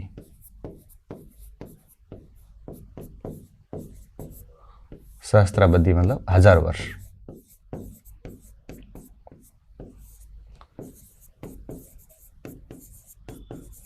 इकाइयाँ होती हैं, ठीक है। तो ये बड़ी सामान्य सी बातें हैं, ज़्यादा माथापड़ी नहीं करनी हमारे को, मगर हाँ आपको ध्यान रखना है कि शताब्दी साल क्या होते हैं, BC EC। मैं आपको अब बताऊं, जब मैं ये 6ठी क्लास की किताब पढ़ रहा था तो ये जो बात थी ना, ग्रेगोरियन कैलेंडर में 0 नहीं आता, ये बात सच बताऊं तो पहले मेरे मस्तिष्क में भी नहीं थी। लेकिन जैसे ही इसको पढ़ा तो मेरे दिमाग में सबसे पहले यही आया कि ये वाकई में मेरे लिए भी एक नया बिंदु था। हालांकि क्योंकि कोई भी व्यक्ति पूर्ण नहीं होता, उसमें कहीं ना कहीं कमियां होती जो हमें पता नहीं चलती। जैसे ही इसको देखा तो दिमाग में आया कि तो मेरे में कमी थी। मुझे खुद कोई आइडिया नहीं था कि ग्रेगोरियन कैलेंडर में 0 नहीं आता, एक के बाद सीधा एक ही आता है। वाकई में पहली बार मेरे लिए बड़ी नई जानकारी थी। तब मुझे लगा कि पूरा पाठ पढ़ना मेरे लिए सफल हो गया, क्योंकि आपको वो बिंदु मिला जिसके बारे में आपको पूर्व में जानकारी नहीं थी। और पूर्व में जानकारी नहीं हो और फिर कोई ऐसा बिंदु मिले तो थोड़ा सा उसको ज़्यादा एक इंटरेस्टिंग लगता है। ठीक है, तो ये ग्रेगोरियन कैलेंडर की बात थी, थोड़ा एक्स्ट्रा करके लिखा है हमने। ये वर्डिंग होगी। अब आते हैं तीसरी हेडिंग, इतिहास के स्रोत क्या क्या है। ठीक है, इतिहास के स्रोत क्या क्या है। और मैंने आपको पूर्व में भी बताया कि बिना स्रोतों के इतिहास लिखा नहीं जाता, बिना एविडेंस के इतिहास का कोई महत्व नहीं है। हिस्ट्री के अंदर लिखा गया एक एक तथ्य, इतिहास में शामिल की गई एक एक बात के पीछे एविडेंस बहुत जरूरी होते हैं। बिना एविडेंस के हिस्ट्री में कोई पॉइंट लिखा नहीं जाता। आप कोई भी बिंदु पढ़ते हैं इतिहास में कि समुद्रगुप्त ने दिग्विजय नीति चलाई, तो निश्चित तौर पे इसके पीछे कई सारे साक्ष्य हैं। बिना साक्ष्यों के कुछ भी नहीं लिखा जाता। अगर आप पढ़ते हैं कि समुद्रगुप्त वीणा वादन में रुचि रखता था, मतलब डेफिनेटली उसके नाम का कुछ न कुछ इसका ऐसा मिला। आप अगर कोई भी शासक के बारे में कोई भी तथ्य पढ़ते हैं तो तय बात है कि बिना स्रोत के तथ्यों को इतिहास में शामिल नहीं किया जाता। यही कारण है कि दंत कथाएं जितनी भी है, मिथक जितने भी है, माइथोलॉजी जिसे हम कहते हैं, इनको इतिहास में, किंवदंतियों को इतिहास में स्थान इसलिए नहीं दिया जाता कि उनके पीछे एविडेंस नहीं है। अब इतिहासकार के पास में कई सारे स्रोत होते हैं, जैसे साहित्यिक स्रोत। साहित्यिक स्रोत वो है जो पुस्तक रूप में है। ये विदेशी विवरण हो सकते हैं, ये भारतीय साहित्य हो सकता है। आप इसकी तालिका बना देना, इसको एज इट इज, मैं PPT शेयर कर लूंगा। वेद व साहित्य, इतिहास, भारतीय साहित्य, विदेशी साहित्य। विदेशी साहित्य में यात्रा वृत्तांत हो सकते हैं, जैसे अल-बरूनी ने लिखा है, चाहे इब्न बतूता ने लिखा है, चाहे हेनशांग ने लिखा है, चाहे आपके इंडिका पुस्तक है, ये सारे सारे। और ऐतिहासिक वृत्तांत, ठीक है, यात्रा वृत्तांत और ऐतिहासिक। यात्रा वृत्तांत में व्यक्ति जो है, कोई भी यात्री होता था, वो पूरी यात्रा अपनी बिल्कुल जीवंत लिखता था कि मैं वहां गया, वहां पे ये था, वहां पे ये था। ऐतिहासिक जो वृत्तांत होता है, जैसे इंडिका है, तो इंडिका में पूरी हिस्ट्री लिखी गई है। अब जैसे हेनशांग का आपके शियू की है, तो उसको यात्रा वृत्तांत के रूप में लिखा हुआ है। भारतीय इतिहास साहित्य जिसमें वेद है, कविता, नाटक, लेख, वैज्ञानिक लेख, तकनीकी लेख, ये सब आ जाते हैं। कुछ मौखिक स्रोत होते हैं जिनके पीछे यूं कहिए कि गीत है, जैसे कोई गाँव में गीत गाते हैं ना, लोकल गीत होते हैं, उन गीतों में भी कई बार इतिहास ढूंढ लिया जाता है। वंशावलियां हैं, लोक साहित्य है, ये मौखिक स्रोत है, इनके पीछे कोई ठोस आधार नहीं होता। तीसरा है आपके पुरातात्विक स्रोत। पुरातात्विक स्रोत ऐसे होते हैं जो धरातल के अंदर या बाह्य भागों में खनन और खुदाई के द्वारा हमें प्राप्त किए जा सकते हैं। भवन के रूप में हो सकते हैं, शिलालेख के रूप में हो सकते हैं, और आपकी किसी भी मूर्ति के रूप में हो सकते हैं, मृदभांड के रूप में हो सकते हैं, और आपके कोई बर्तन के रूप में, मतलब वो सेम ही बात हो गई। तो इन रूपों में हो सकते हैं, स्मारक हो सकता है, कोई टीला हो सकता है ना। ये सारे के सारे पुरातात्विक स्रोत है। शिलालेख, देखो शिलालेख क्या होते हैं, ये सारे के सारे अभिलेख ही है, इंस्क्रिप्शन। अभिलेख को अगर किसी शिला पे लिखा है, पत्थर पे लिखा है, तो शिलालेख कहलाते हैं। स्तंभ पे लिखा है तो स्तंभ लेख कहलाते हैं। तांबे पे लिखा है तो ताम्र लेख कहलाते हैं। गुफा पे लिखा है तो गुहा लेख कहलाते हैं। और अगर किसी आपके मंदिर पे लिखा है तो मंदिर लेख कहलाते हैं। तो जिसके ऊपर लिखा गया है अभिलेख, उसको उस नाम से जाना जाता है। तो जैसे शिलालेख है तो ये पत्थर पे लिखा है, इसको अभिलेख लिखना ज्यादा बेहतर होता है यहाँ पे। तो ये सारे के सारे आपके पुरातात्विक स्रोत हैं। ये नीचे आपके उपकरण है, मूर्तियां, मृदभांड वगैरह, ये सब। कुछ कलात्मक आते हैं जिसमें चित्रकला, मूर्तिकला, पट्टियां बनी हुई होती है वो, तो ये सारे के सारे हिस्ट्री के स्रोत हैं। इन स्रोतों के बिना इतिहास में कोई भी बात शामिल नहीं की जाती।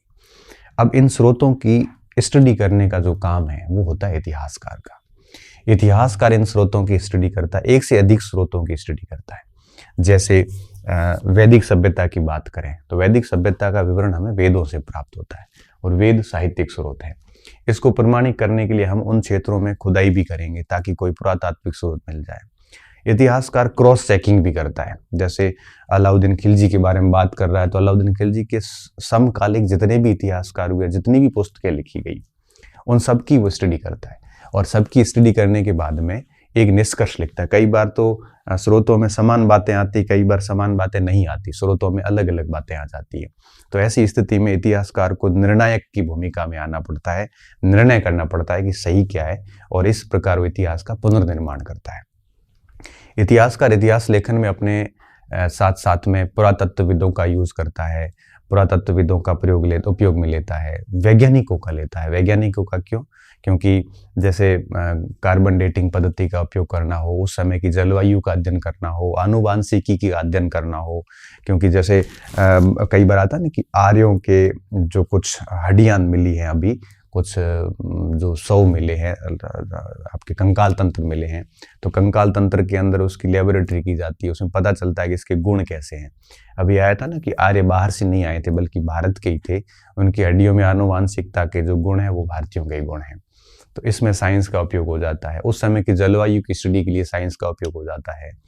तो इतिहासकार विभिन्न सारी जगहों से आपके उपयोग लेता है, विज्ञान का उपयोग लेता है, पुरातत्वविदों का लेता है, जियोलॉजिस्ट का लेता है, इसके अलावा एंथ्रोपोलॉजी का उपयोग करता है, आर्कियोलॉजिस्ट का उपयोग करता है। इन सब के जरिए इतिहासकार इन स्रोतों का अध्ययन करने के बाद में इतिहास का पुनर्निर्माण करता है।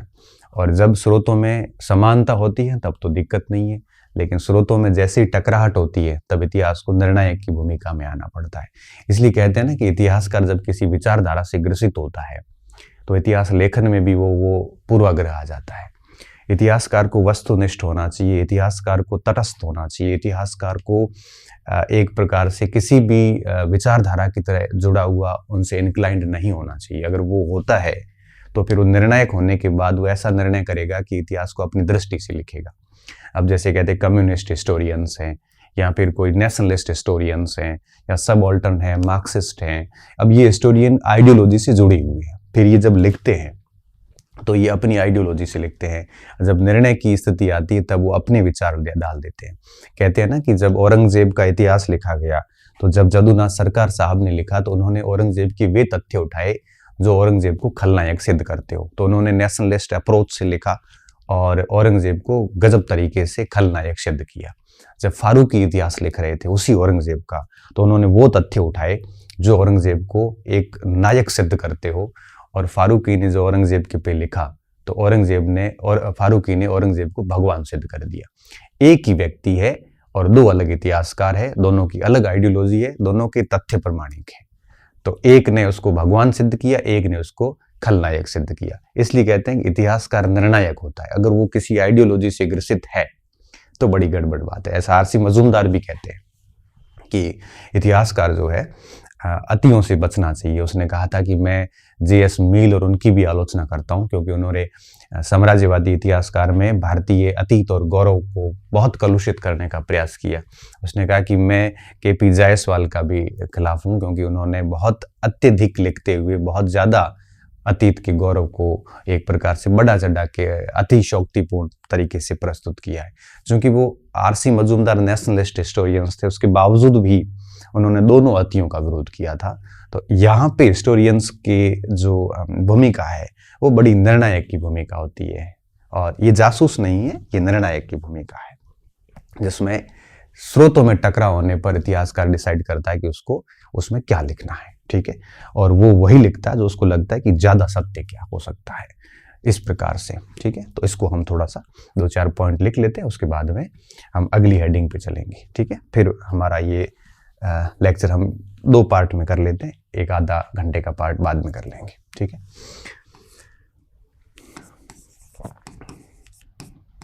बिना साक्ष्यों व स्रोतों के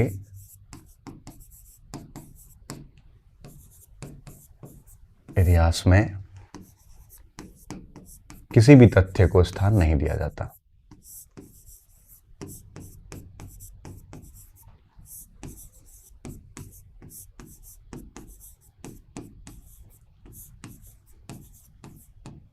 स्थान नहीं दिया जाता।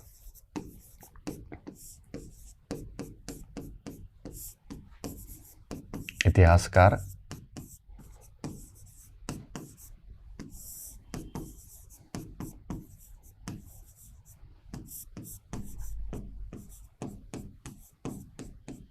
विभिन्न स्रोतों का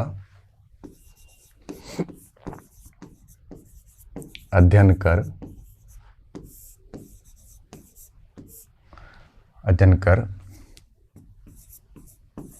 एक निर्णायक की भूमिका रखते हुए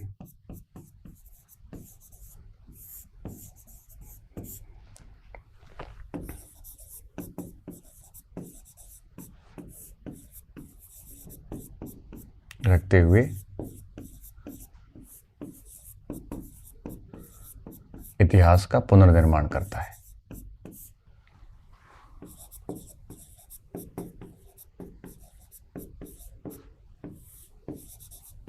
कोशिश ये की जाती है कि इतिहास को वैसा ही लिखा जाए जैसा आपके वाकई में अतीत में घटित हुआ था। इतिहासकार एक स्रोत पे भरोसा नहीं करता, एक से अधिक स्रोत यूज में लेता है। ठीक है,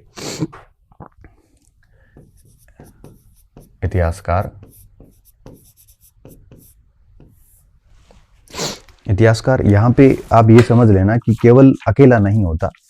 इतिहासकार के साथ में पुरालेख शास्त्री, जैसे हम लिपिकार बोलते हैं, जो इंस्क्रिप्शन को पढ़ने का काम करता है। इतिहासकार इतिहास लेखन में निम्न की सहायता लेता है।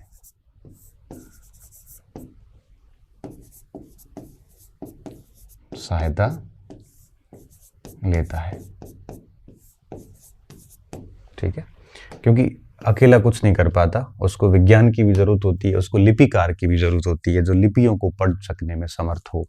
ठीक है, किसकी जरूरत सहायता लेता है इसको आगे लिखते हैं हम। देखिए, जैसे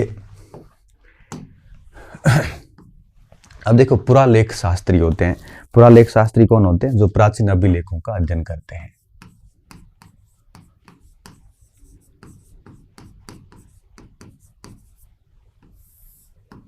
ठीक है,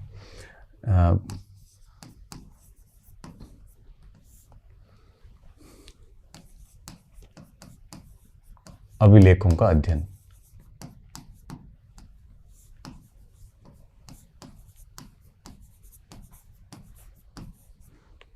ठीक है, इसके अलावा वो आपके जितने भी पुरातत्व विज्ञानी हैं, मानव विज्ञानी हैं,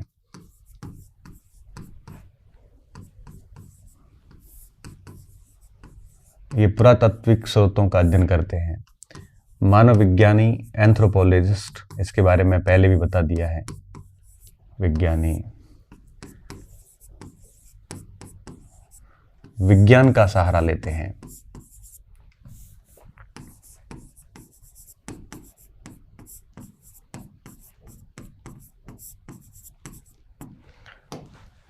विज्ञान का सहारा क्यों लेना पड़ता है?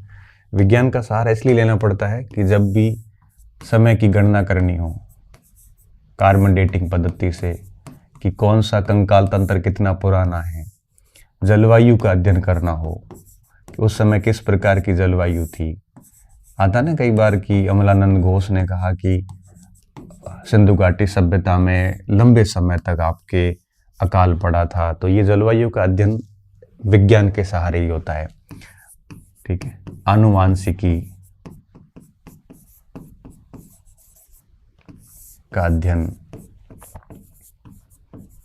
आनुवांशिकी में क्या होता है कि जो समय के लोग थे, जो उनके कंकाल मिले हैं, उन कंकालों के अंदर क्या क्या गुण हैं, उनके जीन कैसे थे, इन सब की स्टडी आनुवांशिकी में होती है।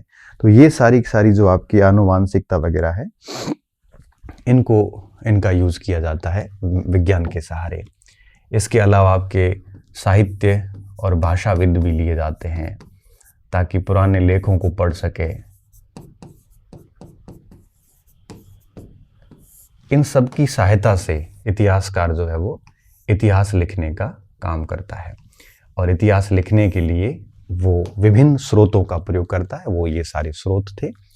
तो ये यहाँ पे हेडिंग पूरी हो जाती। अब बात आती है मानव इतिहास का आरंभ। ह्यूमन हिस्ट्री कहाँ से शुरू होती है? मैंने कहा ना कि ह्यूमन हिस्ट्री होमो सेपियंस से शुरू होती है। ह्यूमन हिस्ट्री जो है वो 3 लाख वर्ष पहले शुरू हुई और होमो सेपियंस से शुरू हुई। होमो सेपियंस आधुनिक मानव है।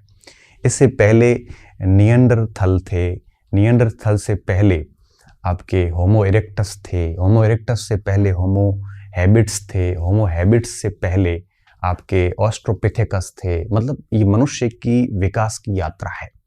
आप देखते होंगे ना, पहले एक ऐसा झुका हुआ व्यक्ति आता है जिसको ऑस्ट्रोपिथेकस कहा जाता है, फिर थोड़ा सा उठा हुआ आता है, उसे होमो हैबिट्स कहा जाता है, फिर थोड़ा सा खड़ा आता है, होमो इरेक्टस कहते हैं। फिर आपके बिल्कुल दाढ़ी बाड़ी बड़ी हुई, वो आपके होमो निएंडरथल कहलाता है। फिर बिल्कुल आज का मानव आता है, वो होमो सेपियंस कहलाता है। होमो सेपियंस के बाद का इतिहास देखते हैं तो 3 लाख साल पहले से इतिहास शुरू माना जाता है। ये होमो सेपियंस है। ठीक है, आप देखो, इसमें हम सबसे पहले पॉइंट लिखेंगे कि मानव का इतिहास जो है वो 3 लाख वर्ष पहले होमो सेपियंस से शुरू हुआ था। होमो सेपियंस मानव की विकास यात्रा का एक प्रकार से सर्वोच्च प्रजाति है। होमो सेपियंस से पहले ऑस्ट्रोपिथेकस से लेकर और आपके होमो सेपियंस तक की यात्रा हुई थी। इसको हम यहाँ पे थोड़ा सा लिख लेते हैं ताकि आपको समझने में बाद में आसानी होगी। ठीक है, मानव इतिहास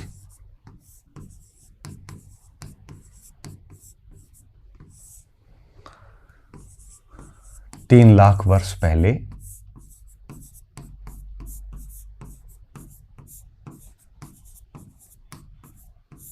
होमो सेपियंस से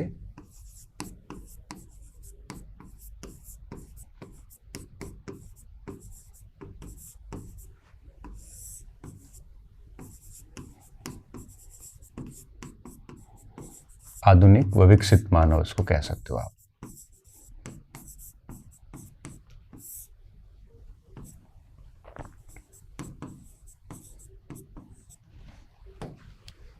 स्टार्टिंग में क्या थोड़ा सा टाइम लगता है क्योंकि बेसिक्स क्लियर नहीं होते हैं, और धीरे धीरे जैसे हम आगे बढ़ते जाएंगे तब इनकी गति अपने आप बढ़ती जाएगी। पहले थोड़ा धीरे से शुरू करेंगे ताकि आप इतिहास की लय में आ जाओ, फिर मैं स्पीड भी पकड़ूंगा तो दिक्कत नहीं आएगी। होमो सेपियंस से आरंभ माना जाता है, आरंभ हुआ।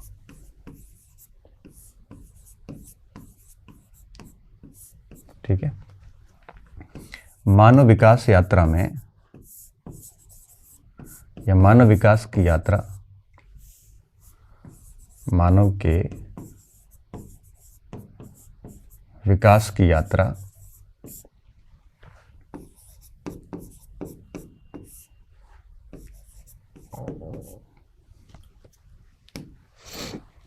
अब देखो, सबसे पहले ऑस्ट्रोपिथेकस हुए।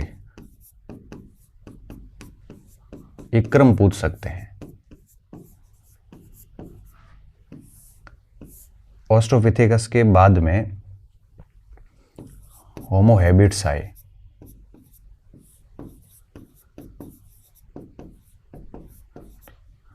उसके बाद में होमो इरेक्टस।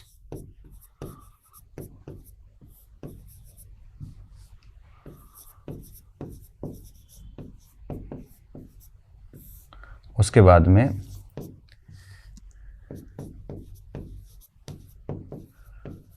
निएंडरथल।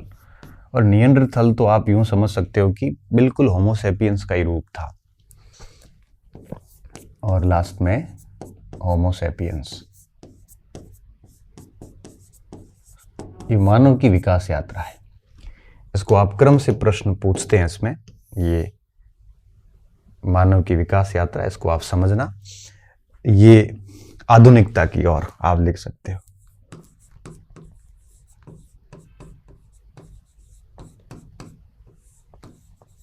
आधुनिकता की ओर। तो पूछ सकते हैं सबसे पहले कौन हुआ, उसके बाद हालांकि इसके अंदर भी बहुत सारे विभाजन है, लेकिन मैं भूल नहीं मैं बिल्कुल याद करता रहता हूँ कि मैं कक्षा 6 को पढ़ा रहा हूँ। हालांकि ये भी मैंने थोड़ा सा एक्स्ट्रा फैक्ट डाला है, ये एनसीईआरटी में नहीं था, थोड़ा सा एक्स्ट्रा मैंने उसको किया है। ठीक है, तो मानव इतिहास का आरंभ जो है वो इस तरह से हुआ था, जिसमें ऑस्ट्रोपिथेकस से होमोसेपियंस तक, ये 3 लाख साल पहले होमोसेपियंस आ चुके थे। इस चित्र से आप देख रहे होंगे कि स्टार्टिंग में ये लोग समूह में रहते थे और आखेट करना, शिकार करना और खाद्यान्न वस्तुएं जो होती थी, फल वगैरह, फूल, झाड़ियाँ, इनका संग्रह करना इनके काम थे और कोई काम नहीं था इनका। इसकी क्या विशेषताएं थी आधुनिक मानव की, होमोसेपियंस की, वो मैं थोड़ा सा लिखना चाहूंगा।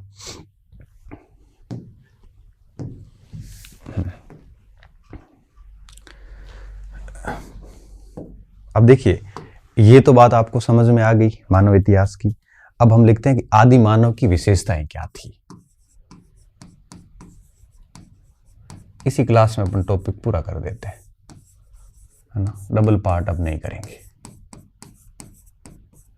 विशेषताएं, क्या विशेषताएं थी आप समझना, इसको बड़ा इंटरेस्टिंग है ये।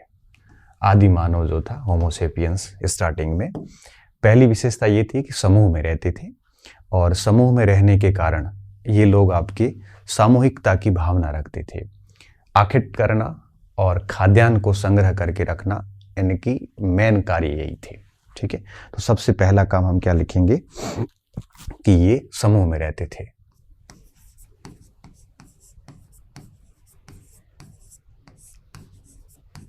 अभी तक इनको कृषि का कोई ज्ञान नहीं था, समूह में रहते थे। आखेटन व खाद्यान्न में क्या था उस समय, फल थे, झाड़ियां थी, ये खाद्यान्न था, अनाज तो था नहीं उस समय। खाद्यान्न संग्रहण इनका मुख्य कार्य था।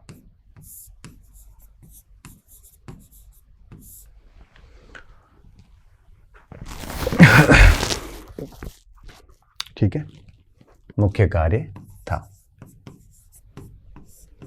इनको ऐसा लगता था कि मरने के बाद में भी जीवन है, वो चलता रहता है, मुख्य कार्य था।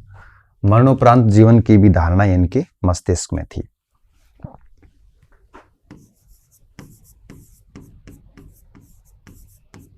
मरणोपरांत जीवन में विश्वास रखते थे। ये बात कैसे पता चलती है, ये लोग किसी को दफन करते थे तो उसके साथ में सहायक सामग्री साथ में रख जाते थे ताकि मरने के बाद इसके यूज में आएगी। ठीक है, तो समूह में रहते थे। आखेटन व खाद्यान्न संग्रहण का मेन काम था इनका। इसके अलावा देखते हैं तो ये रहते कहाँ थे, रात को गुफाओं के अंदर रहते थे, शैलों में रहते थे, ताकि जानवर उनके ऊपर अटैक ना कर ले, क्योंकि दिन में ये जानवरों को मारते थे और रात में इनको सुरक्षा का खतरा रहता था। इसलिए इनका जो मेन आवास था वो अस्थायी शिविर होते थे और अस्थायी थे। स्थायी आवास का अभी तक अभाव था। अस्थायी आवास थे।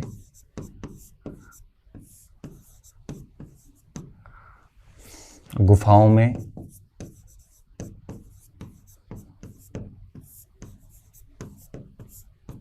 शिविरों में रहते थे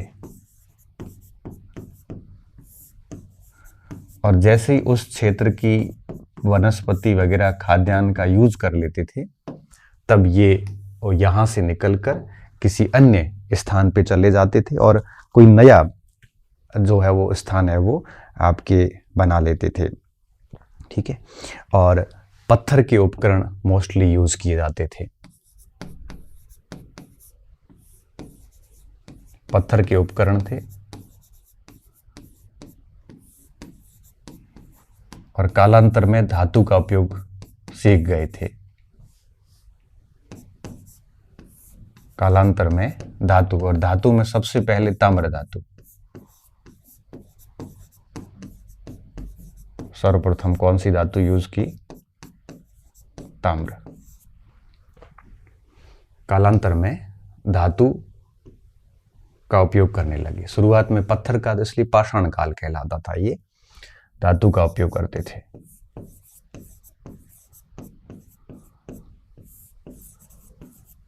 ठीक है। अब पूर्व में तो क्या है कि अग्नि से परिचित थे नहीं, तो कच्चा मांस ही खाते थे, और बाद में नव पाषाण तक आते आते अग्नि का उपयोग करना इन्होंने शुरू कर दिया था।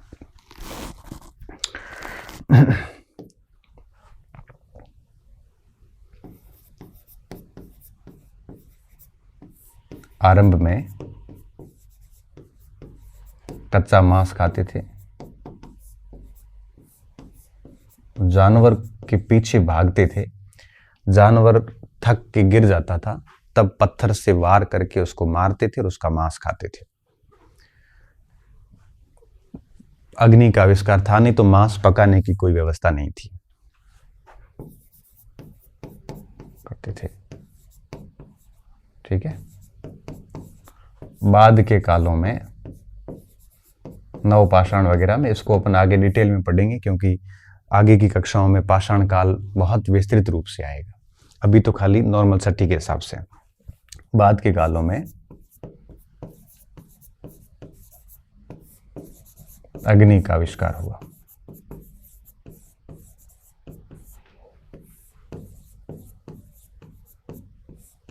ठीक है। और अग्नि की सहायता से ये लोग जो है वो आपके यूं कहिए कि भोजन पकाने की व्यवस्था समझ गए थे। स्टार्टिंग में नहीं थी। ठीक है।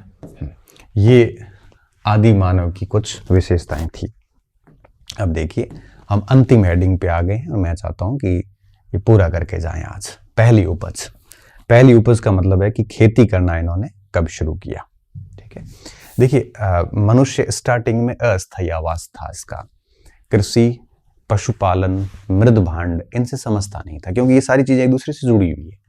जब खेती करेगा व्यक्ति तो उसको स्थायी आवास बनाना पड़ेगा। खेती करेगा तो साथ में पशु भी रखेगा, तो पशुपालन और कृषि साथ में चले हैं, और ये व्यक्ति को स्थायी जीवन देती है। अब पशुपालन करेगा और कृषि करेगा तो मिट्टी के बर्तन भी बनाएगा, मृद भांड, वेयर, वो भी बनाएगा। क्यों बनाएगा? क्योंकि उसको खाद्यान्न और पशुओं से जो उत्पाद होते हैं, दूध वगैरह, उनको संग्रहित करने के लिए उनकी आवश्यकता रहती है। शुरुआत में क्या था? हिमयुग था। हिमयुग क्या होता है? जब पूरी पृथ्वी पे बर्फ जम जाती है। ऐसे इतिहास में कई हिमयुग आए। हार्नोनियन काल में आया, क्रायोजेनियन काल में आया, एंडियन सहारा काल में भी देखा गया, और आपके पेलियोजोइक काल में भी आया, और क्वाटरनी काल में हिमयुग आया, जो कि 1 लाख वर्षों से लेकर 12,000 वर्ष पूर्व तक वो था। और 12,000 वर्ष पूर्व जब हिमयुग छंटा, बर्फ गई, तो उसके बाद लोगों ने खेती करनी शुरू करी। अब कृषि करनी शुरू करी, अच्छी फसलें हुई, तो पशुपालन भी शुरू कर दिया, गाय, बकरी वगैरह। और जब पशुपालन और खेती शुरू करी तो उपजाऊ भूमि की तलाश में नदियों के पास में आके बैठ गए। नदियों से उनको जल भी मिल जाता था, उपजाऊ भूमि भी मिल जाती थी, यातायात भी हो जाता था, पेयजल की व्यवस्था हो जाती थी। फिर उत्पाद बढ़ने लगा, छोटे छोटे समुदाय बन गए, पूरी जमी समुदाय की होती थी, निजी भूमि की कोई अवधारणा उस समय नहीं थी, और सारा समुदाय मिल के काम करता था। फिर छोटे छोटे जो ये हैमलेट थे, पल्ली, वो बड़े बड़े गांव बन गए, इनके बीच में आपस में ट्रांसपोर्टेशन स्टार्ट हो गया, और ऐसे करते करते सभ्यताओं का विकास हो गया, जिसको अपन अगले चैप्टर में देखेंगे। तो इसको हम लिख लेते हैं कि आरंभ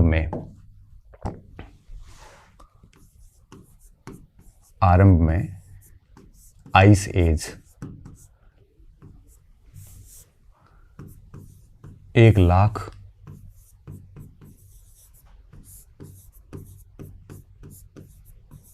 पूर्व से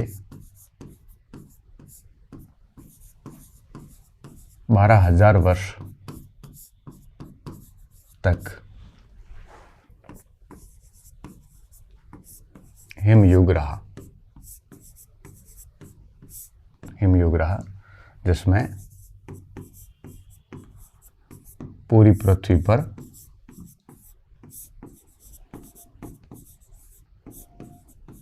पर बर्फ जमी थी।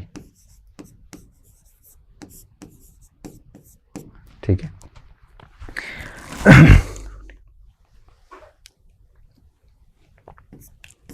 इस कारण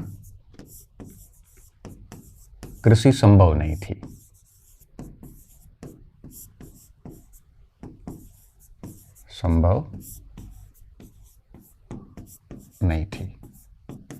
ठीक है। अगर मुझे पृथ्वी पर कई हिमयुग आए हैं,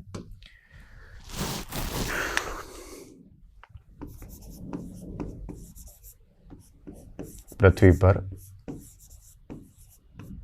कई हिमयुग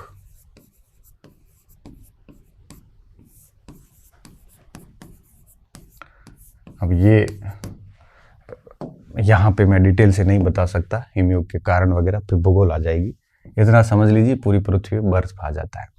जैसे हुरोनियन का काल का हिमयुग था, क्रायोजेनियन काल का था,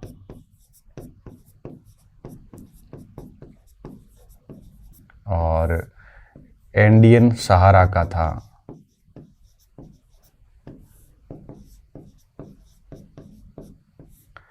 और पेलियोजेनिक काल का था,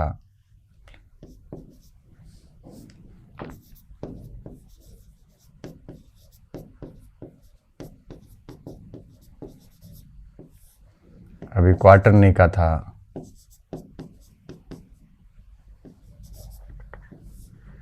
ठीक है। तो कई सारे हिमयुग पृथ्वी पे आए हैं, और जब हिमयुग होता है तो फिर कृषि वगैरह करना संभव नहीं होता, पूरी पृथ्वी पे बर्फ जम जाती है। अंतिम हिमयुग के बारे में हम मानते हैं 1,00,000 वर्ष से लेकर 12,000 वर्षों तक लास्ट आपके क्वार्टरनी का हिमयुग चला था। ठीक है। अब देखिए क्या हुआ।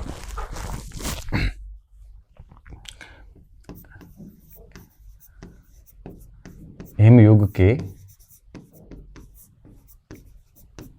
समाप्त हो जाने के बाद, एक मिनट इसको अपन अगली स्लाइड में लिख लेते हैं, आप उसको लिख लो।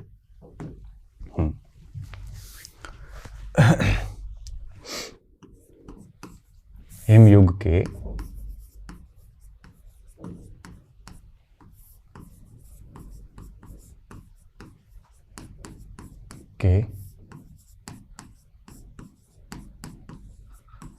हो जाने के बाद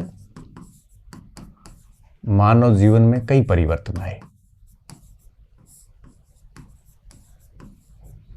मानव जीवन में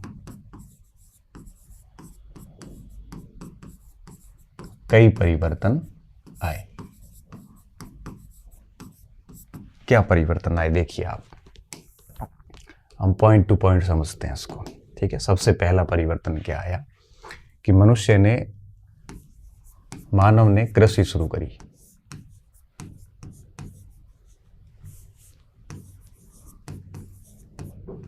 कृषि कार्य व पशुपालन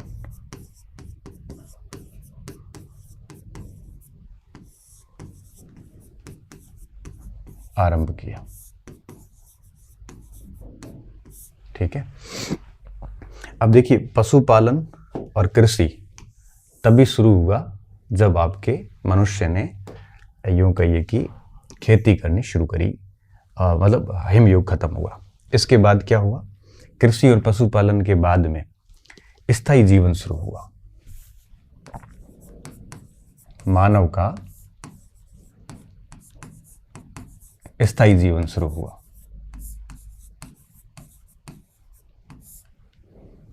स्थायी जीवन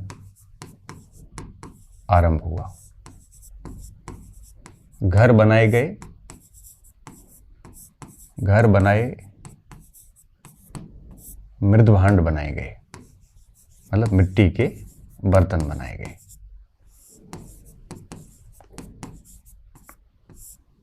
ठीक है। आगे देखो क्या हुआ, बड़ा इंटरेस्टिंग है ये, छठी क्लास के हिसाब से है मगर बहुत सीखने को मिलता है इसमें। अब देखो क्या हुआ, स्थायी जीवन आरंभ हुआ, घर बनाए, मृदभांड बनाए। मानव ने नदियों के किनारे रहना शुरू किया। कहाँ पे? नदियों के किनारे, ताकि उनको पेयजल, उपजाऊ मिट्टी और ये यातायात का साधन मिल सके। नदियों के किनारे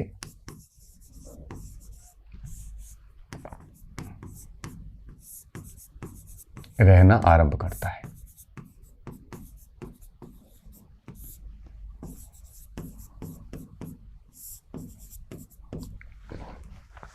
क्यों करता है?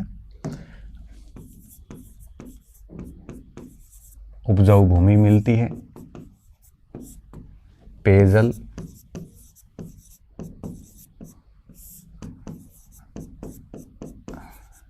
यातायात। और यही कारण है आपको कि प्राचीन काल में जितनी भी सभ्यताएं थी वो सारी सारी सभ्यताएं आपके नदियों के किनारे विकसित हुई थी। ठीक है। अब इस प्रकार क्या हुआ? इस प्रकार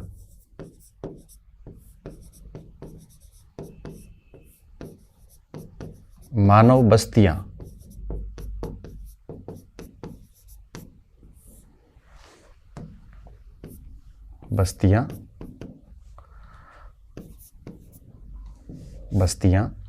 जैसे आप पल्ली कह सकते हो, इंग्लिश में बोलूं तो हैमलेट कह सकते हैं आप।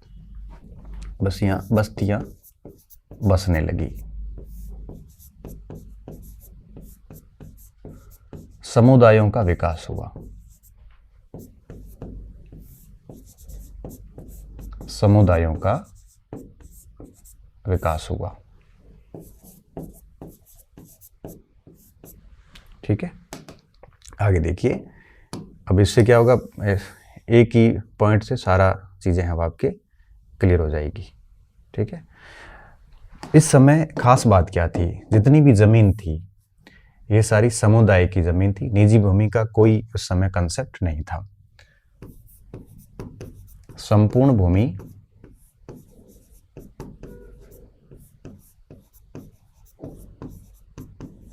समुदाय की थी, उस पर सब मिलकर काम करते थे। उस पर सब मिलकर कार्य करते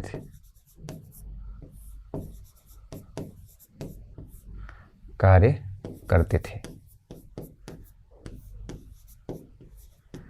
और निजी भूमि का कंसेप्ट नहीं था। भूमि का कंसेप्ट या निजी भूमि की अवधारणा नहीं थी।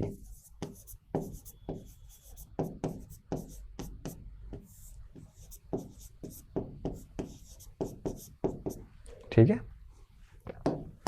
अब आप देखिए, इस बात को समझना कि निजी भूमि उस समय थी नहीं। जितनी भी जमीनें थी पूरे समुदाय की सामूहिक जमीन होती थी और सब मिलकर काम करते थे। ये कितनी अच्छी बात थी उस समय। और पूरा समुदाय मिलकर काम करता था और इस तरह से उत्पादन बढ़े, व्यापार बढ़ा, परिवहन बढ़ा और सभ्यताओं का विकास हुआ। तो ये सारी सारी जो बातें थी ये सभ्यता के विकास में सीधा सीधा योगदान देती है। ठीक है। अब देखिए, अंत में मैं उत्पादन बढ़ा। ठीक है। उत्पादन बढ़ता है तो सीधी सी बात है कि आपके परिवहन, गांवों के मध्य संपर्क बढ़े,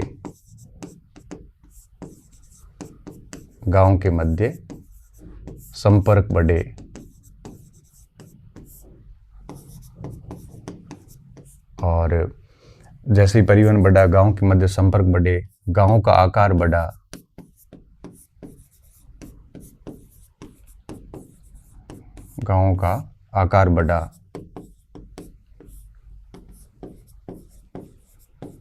और सभ्यताओं का विकास हुआ।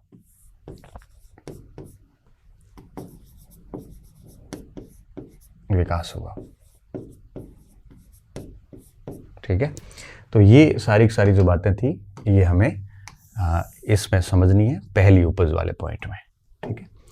तो देखिए हिमयुग के समाप्त हो जाने के बाद मानव जीवन में क्या परिवर्तन आए जो आपने देखा, ठीक है। मृदबांड वगैरह सारे के सारे छोटे कस्बे वगैरह ये सब चीज़ें पॉसिबल हुई, ठीक है। तो इसके साथ ही हमारा 6ठी कक्षा का पहला जो अध्याय था वो हमने समाप्त कर दिया। इसमें लाइन टू लाइन हमने पढ़ा है, सारी चीज़ें ली है, कुछ इंपॉर्टेंट बातें और भी ली है। नेक्स्ट क्लास हम आगे करेंगे कल, ठीक है। बहुत बहुत धन्यवाद विद्यार्थियों, अच्छे रहिए, मस्त रहिए और पढ़ते रहिए। उम्मीद करता हूँ आपको क्लास पसंद आई होगी और आगे इसको और बेहतर तरीके से हम करते रहेंगे। धन्यवाद।